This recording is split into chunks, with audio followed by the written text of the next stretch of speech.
ஐயா இப்போ வரி எல்லாம் மக்கள் மேலே சுமத்துறாங்களே, வணிகர்கள் மேலே, இந்த மற்றவங்க மேலே, ஆ இதெல்லாம் வந்து ஆ சரியானதா இருக்கா? ஐயா வரின்னு சொன்னா இந்த நாட்டை பொறுத்த மட்டும் அது கிடக்குதே 1008 வரி, நின்னா வரி, உட்கார்ந்த வரி, தரைக்கு வரி, வித்தா வரி, வாங்கினா வரி, எல்லாத்துக்கும் வரி. வரின்னா ஒன்று தாங்க இருக்கணும். ஒன்று வருமானத்துக்கு வரி இருக்கணும், இல்லாட்டி செலவுக்கு வரி இருக்கணும். அந்த வரியை கூட வந்து இப்போ நம்ம வருமானத்துக்கு வரி போட்டோம்னாக்க வருமானத்திலிருந்து ஒரு பகுதியை நம்ம வரியா வாங்கிக்கலாம். இல்லாட்டி செலவுக்கு வரியை போட்டோம்னாக்க நம்ம செலவு பண்றப்ப எல்லாம் வந்து அரசாங்கத்துக்கு ஒரு பங்கை கொடுத்துடணும். அந்த பங்கை வந்து ஒரு குறிப்பிட்ட வருஷம் கழிச்சு, ஒரு 20 வருஷம் கழிச்சோ, 25 வருஷம் கழிச்சோ திருப்பி அரசாங்கம் கொடுத்துருந்தீங்க.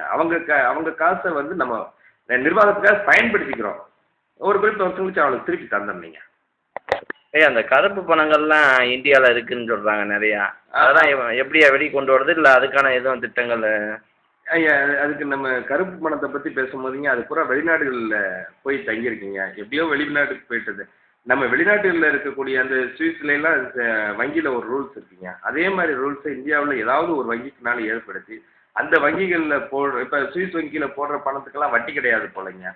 அப்போ நம்ம வட்டியோட தருவீங்க. இந்தியாவில் அதே மாதிரி போட்டவங்களோட விவரங்கள் வெளியில் படாமல் இருக்கிறது மாதிரி நம்ம ஒரு வங்கியை ஏற்படுத்தி அந்த வங்கியில் நம்ம போட வைப்போம். அவங்களுக்கு வட்டியும் நம்ம தந்தோம்னாக்கும் வெளிநாட்டில் தேவையில்லாமல் போட்டு வச்சுருக்க பணங்கள்லாம் நம்ம நாட்டுக்குள்ளார கொண்டு வர்றதுக்கு எளிமையாக இருக்கும்.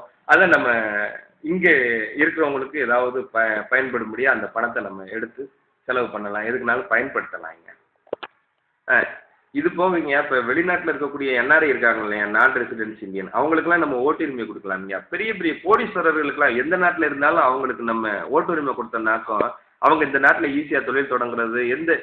இப்போ ஒரு ஒரு ஒரு ஒரு அட்மினிஸ்ட்ரேஷனில், ஒரு நிர்வாகத்தில், ஒரு கான்ஸ்டியூஷனில் இருக்கக்கூடிய ஒரு மனிதர் இப்போ அதாவது இந்திய நாட்டில் இருக்கக்கூடிய ஒரு குடிமகன் எப்படி இங்கே தொழில் ஆரம்பிக்கிறதுக்கு எவ்வளோ எளிமையான வழிவகை செய்கிறாங்களோ அதே மாதிரி வெளிநாட்டில் இருக்க கோடீஸ்வரர்களுக்கு நம்ம குடியுரிமை கொடுத்தோம்னாக்கும் எளிமையாக அவங்க நம்ம நாட்டு குடிமகன் ஆகிடுவாங்க.